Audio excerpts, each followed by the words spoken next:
निष्पक्षी नहीं होते हैं, निर्बंधी नहीं होते हैं, निर्मोही नहीं होते हैं, निर्विकार नहीं होते हैं, तब तक इस चलती हुई चक्की के पाटों से बच नहीं सकते पिसने से।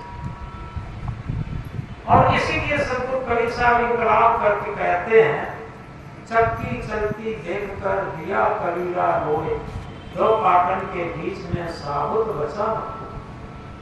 आज देखें घर परिवारों से लेकर के कहीं भी चले जाएं, कहीं भी चले जाएं, यही राग द्वेष की भट्टी जल रही है, सुख दुख की भट्टी जल रही है, मान अपमान की भट्टी जल रही है, अनुकूलता प्रतिकूलता की भट्टी जल रही है। इसी भट्टी में, इसी चाकी के पाटों में सब लोग जल रहे, पिस रहे। यथार्थ में अगर सही तरीके से इस चक्की से बचना है तो अपने मन को छुई मुई नहीं बनाना है। छुई मुई मन कैसा होता है?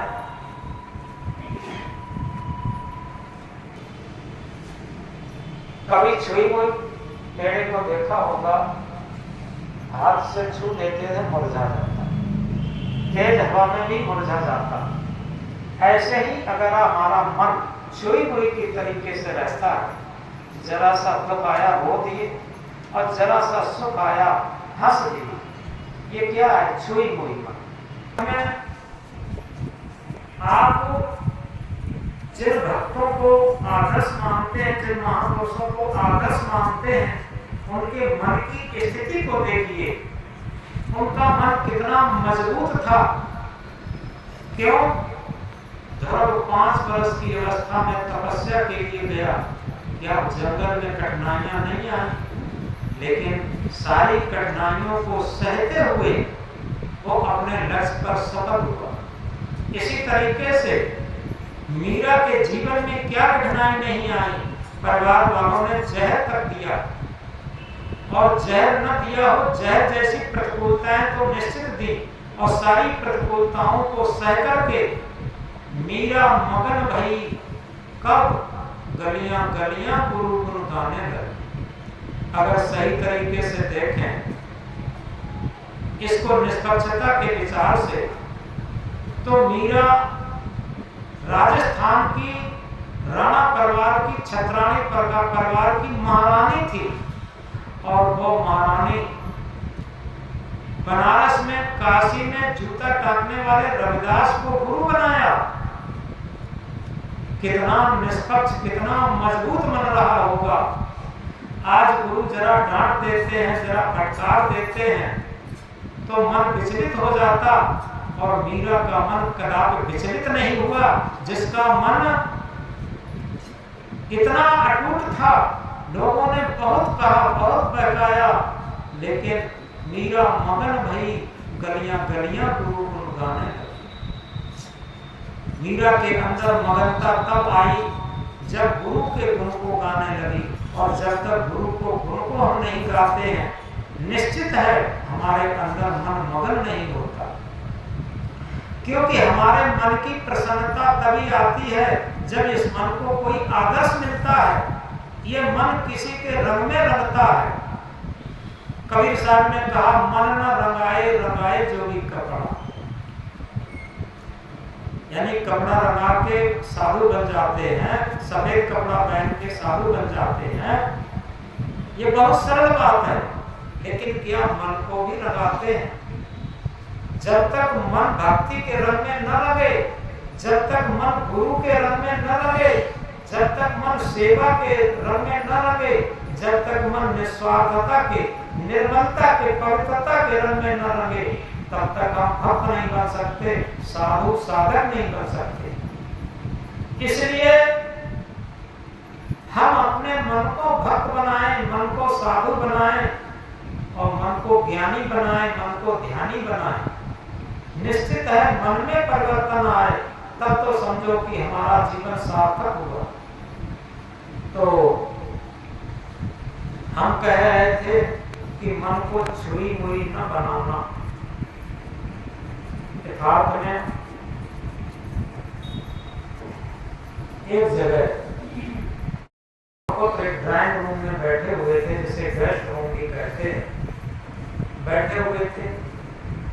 और घर में से कोई बर्तन गिरने की बड़ी तेज आवाज आई तो पिता ने कहा कि पता नहीं कहां से इतनी तेज आवाज आई, बर्तन गिरा और किसने गिराया। तो लड़के ने क्या कहा, यह बर्तन निश्चित है मां ने ही गिराया। लड़का शादीशुदा था। लड़के ने कहा कि यह बर्तन निश्चित है मां ने ही गिराया। पिता को अंदर से थोड़ी झंझलाहट सी आई। पिता ने कहा, ये तुम निश्चित कैसे कर सकते हो कि मां ने ही गिराया, अरे बहू से भी तो गिर सकता है, ये कहा। पुत्र बोला, नहीं पिताजी, ये निश्चित मां ने ही गिराया है। फिर उसने बहुत तेज भाषा में कहा। तो पिता ने पूछा, तुम बार बार बड़ी तेज भाषा में कहते हो मां ने ही गिराया है, इसे तुम्हें निश्चित कैसे कहते हो? अरे इसमें तो बर्तन किसी से गिर सकता है। तो पुत्र ने कहा, नहीं पापा जी, इसमें एक सूत्र है और उस सूत्र से मैं जान गया। क्या सूत्र है? कि सूत्र ये है, अगर बहू से बर्तन गिरा होता और बहू से बर्तन गिरने की आवाज हुई होती तो उसी के साथ माता की आवाज जरूर आई होती, माता जरूर किनकिनाती। और माता से जब बर्तन गिरा है तो किसी की आवाज नहीं हुई, इसलिए मैंने जान लिया ये मां से ही गिरा है बर्तन। तो इस तरीके से अपने जीवन में हम इस सूत्र को समझें। गलती तो किसी से हो सकती है, लेकिन सबसे बड़ी वीरता, सबसे बड़ी सफलता, सबसे बड़ा ज्ञानी वो हो सकता है जो अपनी गलती को स्वीकार। यथार्थ में जीवन में सबसे बड़ी लड़ाइयां ये हैं कि हम अपनी बड़ी गलती को छोटी करके देखते हैं और दूसरे की छोटी गलती को बड़ी करके देखते हैं और अपनी बड़ी गलती को छोटी करके देखते हैं। हमेशा ये झगड़े का, लड़ाई का, ईर्ष्या का, वैमनस्यता का कारण बनता है। एक उदाहरण से समझ सकते हैं। दो सगे भाई थे, घर में कोई फंक्शन होने वाला था, शायद किसी बच्चे का जन्मदिन था और मकान के अंदर कमरे में एक छज्जा था। छज्जे के ऊपर घी का छोटी सी मटकी रखी थी। बड़ा भाई ऊपर चढ़ जाता है छज्जे पर और छोटे भाई को घी की मटकी पकड़ाने लगता है। नीचे छोटे भाई घी का घड़ा ले रहा है, ऊपर से बड़ा भाई घी का घड़ा पकड़ा रहा है। सहयोग ये बना कि दोनों के हाथ से घी का घड़ा छूट गया और घी नीचे गिरा पक्की फर्श पर। सारी फर्श में घी सब बिखर गया। अब क्या होता है, बड़ा भाई ऊपर से कहता है, भैया हमसे बड़ी भूल हो गई, गलती हो गई, हमने सही तरीके से घी पकड़ा नहीं पाया, घड़ा पकड़ा नहीं पाया और इसीलिए घी खराब हो गया। छोटा भाई क्या कहता है, नहीं भैया आपसे गलती नहीं हुई है, गलती हमसे हुई है, हमने सही तरीके से घी का घड़ा पकड़ नहीं पाया और इसलिए घी का घड़ा फूट गया, घी खराब हो गया। अब बताओ झगड़ा कहां पर होगा, कैसे होगा? तो इसी तरीके में हम अपने जीवन में इस बात को गहराई से समझें कि जब हम अपनी गलती को देखने का एक अभ्यास बना लेते हैं तो निश्चित है हमारी छोटी छोटी गलतियां हमें अपनी बड़ी बड़ी दिखाई देने लगती हैं। ये धर्म का क्षेत्र है, भक्ति का क्षेत्र है, ज्ञान का क्षेत्र है और दूसरे की बड़ी बड़ी गलतियां हमें छोटी दिखाई देने लगती हैं। यही आध्यात्म विज्ञान का क्षेत्र है।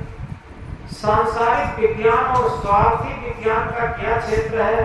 अपनी बड़ी बड़ी गलतियों को हम छिपा के रखते हैं बाकपटुता से, बाकचातुर्यता से और दूसरे की छोटी छोटी गलतियों को बहुत बड़े विस्तार से उद्धृत करना चाहते हैं, उखाड़ना चाहते हैं, उसे नीचा दिखाना चाहते हैं। ये क्या है? ये सांसारिक दृष्टि है, ये राग द्वेष की दृष्टि है, ये स्वार्थ की दृष्टि है, ये अज्ञान की दृष्टि है, ज्ञान की दृष्टि नहीं।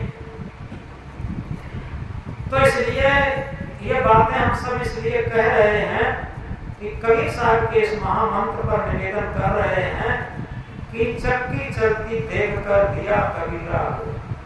यथार्थ में इस चक्की में सारा संसार पिस रहा है और इस चक्की से अगर पिसने से हमें बचना है तो निश्चित है कि हम एक ही सूत्र है, एक ही नियम है, केवल हम व्यवहार को देखें, अपना व्यवहार, कि हमारा व्यवहार यदि आत्मा के तल पर है, हृदय के धर्म कांटे पर तुला हुआ है, दुनिया के सारे कंप्यूटर कांटे फेल हो सकते, लेकिन अपना हृदय का धर्म कांटा फेल नहीं हो सकता। अपना हृदय का धर्म कांटा हमारी छोटी से छोटी गलती अपने आप बताने लगेगा। तो जब अपने हृदय के धर्म कांटे पर अपने जीवन के व्यवहार को हम तोलते हैं तो निश्चित है हमारी पूजा शुरू हो जाती, हमारा भजन शुरू हो जाता, हमारा ध्यान शुरू हो जाता, स्वाभाविक हमारा धर्म का मार्ग प्रशस्त होने लगता, हमारे अंदर मानवता प्रस्फुटित होने लगती, हमारे अंदर आत्मज्ञान प्रस्फुटित होने लगता, हमारे अंदर आत्मबल जागृत होने लगता। ये सारी चीजें एक ही सूत्र पर प्रस्फुटित होती हैं। हम कितने भी पोथियों को रट लें, कितने बड़े प्रवक्ता हो जाएं, कितने बड़े गायक कलाकार हो जाएं, हजारों लाखों की जनता को रिझा लें, ये बहुत बड़ी बात नहीं है। बहुत बड़ी बात यह है कि हम क्या हृदय के तराजू पर तौल करके अपना व्यवहार कर रहे हैं कि नहीं कर रहे। अगर हृदय के तराजू पर तौल करके व्यवहार कर रहे हैं तो निश्चित है आत्मा के तल पर हमारा व्यवहार हो रहा है, और जिसका आत्मीयता के तल पर व्यवहार हो रहा है निश्चित है वहां पर कबीर साहब का एक महामंत्र याद आता है, संतो सहज समाधि भरी, तो प्रताप लागी जा दर से स्वर्ग न अंत चली, जहां जहां ढोल सो परिक्रमा जो कुछ पर सो पूजा। उस टाइम मैं जहां जहां जाता हूं मानो बहुत बड़े तीर्थ धाम की परिक्रमा कर रहा हूं और जो कुछ कार्य करूंगा, क्योंकि आत्मा के तल पर जो भी कार्य होगा वो सारी पूजाओं से बढ़कर के पूजा होगी। तो हम इस चलती हुई चक्की से बचने के लिए एक महामंत्र को याद रखें, झूठे सुख को सुख कहे, मानत है मन मोह, जगत चलेना काल का कुछ मोहने कुछ हो। यथार्थ में इस महामंत्र को अगर याद रखें तो हम अहंकार नहीं पाल पाएंगे। ये झूठे सुख को ही पूरे जीवन हम सुख मानते रहे और मन में बड़ी खुशी मानते रहे। यहाँ पर बड़े बुजुर्ग भक्त भी बैठे हैं, माताएं भी बैठी हैं। अगर किसी से पूछा जाए पूरे जीवन में तुमको सुख कितना मिला, तो सब यही कहेंगे सुख मिला तो नहीं, जिस सुख के लिए मैं अहरनिश दौड़ रहा था उस सुख के पीछे केवल दो ही तो हाथ लगा। जिस तरीके से रेगिस्तान में एक हिरण पानी के लिए दौड़ता है तो आगे रेगिस्तान में बालू की चमकीली कड़क जहां होती हैं वहां पर सूर्य की किरणें परावर्तित होती हैं तो वहां पानी का सागर सा लहराता दिखाई देता। हिरण वहां पानी की खोज में जाता, जब वहां पहुंचता है तो सूखा मरुस्थल पाता और फिर गर्दन उठा करके आंखें उठा करके देखता, उतनी ही दूरी पर फिर पानी का सागर लहराता दिखाई देता और फिर दौड़ता है, वहां फिर सूखा मरुस्थल दिखाई देता। जितना हिरण दौड़ता है उतना ही प्यास तेज होती चली जाती और बाद में वो प्यासा ही अतृप्त ही प्राण त्याग देता। और इसीलिए कहा सदगुरु ने, दौड़त दौड़त दौड़िया जहाँ तक मन की दौड़। जीवन भर इस मन की दौड़ में ही तो रहे कि पत्नी से सुख मिलेगा, पति से सुख मिलेगा, पुत्र से सुख मिलेगा, सोना चांदी से सुख मिलेगा, टीवी से सुख मिलेगा, पता नहीं किस किस से सुख मिलेगा। लेकिन कोई कह सकता है ये सारी चीजें जिसे प्राप्त हैं उसको कितना सुखी होगा, वो और ज्यादा दुखी होगा। तो दौड़त दौड़त दौड़िया जहाँ तक मन की दौड़, दौड़ थकी मन थिर भया वस्त्र ठौर की। जब हमारी दौड़ थक जाए, स्थिर हो जाए, शांत हो जाए, तब जो सुख शांति थी, अमृत वस्त्र थी। कवि साहब ने कहा अमृत वस्त्र जाने नहीं मगन भया सब लोग, कह कबीर कामो नहीं जीगर मरण हो। यथार्थ में अमृत संसार में नहीं है, अमृत रूपी हमारी आत्मा। मृत कहते हैं जो मरे, अमृत कहते हैं आ माने नहीं, मृत माने मरे, जो कभी न मरे वो अमृत है। ये आत्मा अमृत है, अजर अमर अखंड अविनाशी है, ये अमृत है।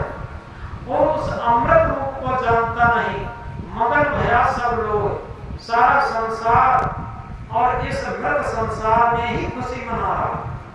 जो क्षण परिवर्तित हो रहा, क्षण छूट रहा है, उसी को देख देख करके मन में बड़ी खुशी मनाता।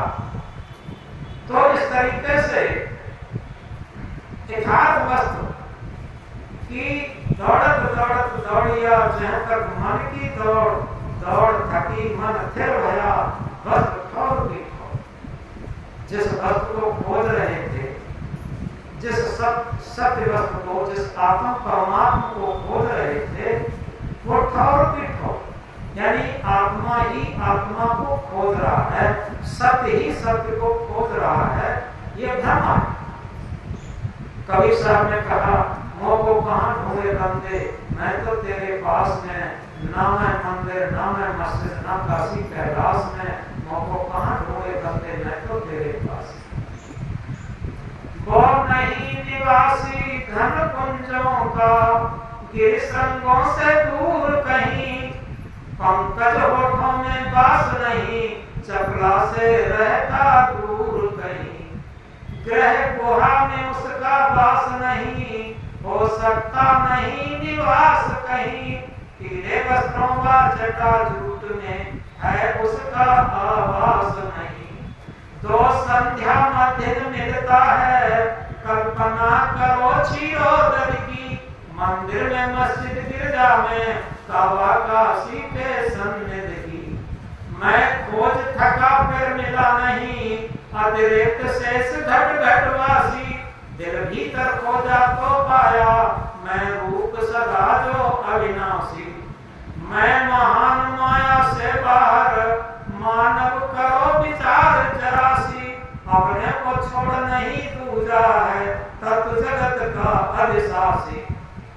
यानी इस शरीर के अंदर रहने वाली जो ड्राइविंग सत्ता है, सत्य सत्ता है, आत्म परमात्मा सत्ता है, इस सत्ता को छोड़ करके कहीं खोजने के लिए कोई चीज है ही नहीं।